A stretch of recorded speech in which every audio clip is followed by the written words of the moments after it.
آہا اس سے کیا مراد ہے؟ آہا مہجوریت قرآن سے مراد ترک کے تطبیق قرآن ہے.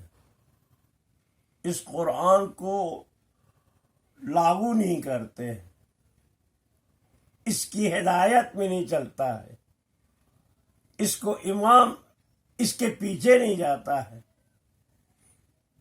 یعنی دور ہے. یہ مراد ہے.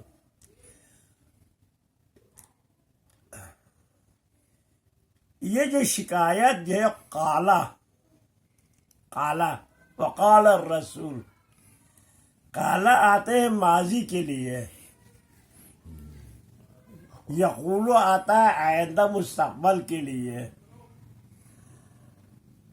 حضرت عیسیٰ کو جب قیامت برپا ہوں گے، حشر ہوں گے، تو اس وقت اللہ اس وقت پیغمبر فرمائیں گے اے اللہ میرے قوم نے قرآن کو پیچھے چھوڑا. سمجھ گیا؟ جی یہ ایک ہے قالا، بات قیامت کے دن ہوگی. ٹھیک. اور ادھر قالا کہا ہے. کیوں؟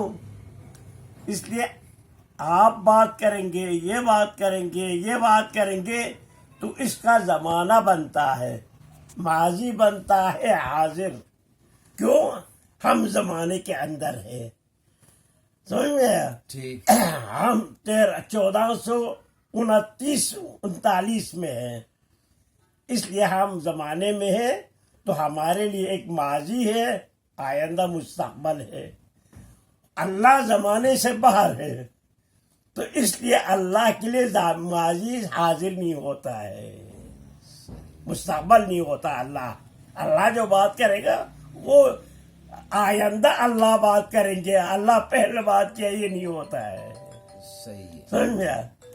نمبر 2، ماضی کا صیغہ جو ہے استعمال ہوتا ہے ہمیشہ، یعنی یہ کٹ کلیئر ہے، ہو کے رہا ہے. صحیح ہے. اس میں آئندہ کریں گے تو شاید نہ کرے، ایسا نہیں ہے.